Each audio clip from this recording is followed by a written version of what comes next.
Hi! பருப்பு உருண்டை குழம்பு. இந்த குழம்பு வந்து எங்கள் வீட்டில் பண்ணி வருஷக்கணக்கில ஆச்சு. சரி, ஓகே, உங்களுக்கு ரெசிபியும் ஷேர் பண்ண மாரி இருக்கும். நம்மளும் செஞ்சு சாப்பிட்ட மாரி இருக்கும்னு சொல்லிட்டு ரெசிபி வீடியோ ஷூட் பண்ண ஆரம்பிச்சுட்டேன். அதாவது கடலப்பருப்பை வந்து ஒரு 1/2 அன் ஹவர் ஊற வச்சு வாஷ் பண்ணி மிக்ஸி ஜாருக்கு மாற்றிக்கோங்க. அதோட வந்து சோம்பு, வரமிளகாய், பூண்டு, உப்பு இதெல்லாம் சேர்த்து கொரப்பாக அரைச்சிக்கோங்க. இதோட கொஞ்சோண்டு கருவேப்பிலை, அப்புறம் பொடிசா கட் பண்ண வெங்காயம் இது எல்லாத்தையும் சேர்த்து ஒரு மிக்ஸ் கொடுத்துட்டு அப்படியே சின்ன சின்ன பால் மாதிரி உருட்டிக்கோங்க. ரொம்ப பெருசாகவும் உருட்ட வேணாம். ஒரு பெரிய நெல்லிக்காய் சைஸ் அளவுக்கு வந்து பார்த்துட்டிங்கன்னா இந்த மாதிரி உருட்டி எடுத்துக்கோங்க.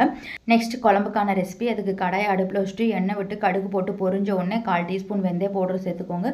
கொஞ்சம் கருவேப்பிலை சேர்த்து ஒரு 10 பல்லளவுக்கு பூண்டு, மீடியம் சைஸ் பல்லாரி வெங்காயம் எல்லாத்தையும் பொடிசாக கட் பண்ணி சேர்த்து வதக்கி அப்புறம் ஒரு 2 மீடியம் சைஸ் தக்காளி வந்து கட் பண்ணி அதையும் சேர்த்து நல்லா வதக்கி விட்டு 1/4 டீஸ்பூன் மஞ்சத்தூள், காரத்துக்கு ஏற்ப மிளகாய் தூள் எல்லாத்தையும் சேர்த்து வதக்கி விட்டுட்டு ஒரு பெரிய நெல்லிக்காய் சைஸ் அளவுக்கு புளி கரைச்சி சேர்த்துக்கோங்க. இதோட வந்து ஒரு கைப்பிடி பிடிச்ச அளவுக்கு வந்து தேங்காய் துருவலை வந்து மிக்ஸி ஜாரில் அரைச்சி சேர்த்துக்கோங்க. அப்புறம் தேவையான அளவுக்கு உப்பு சேர்த்து நல்லா கொதி வந்ததுக்கப்புறம் சிம்மில் அடுப்பை வச்சுட்டு பார்த்துட்டிங்கன்னா இந்த உருண்டைகளை வந்து சேர்த்துக்கோங்க.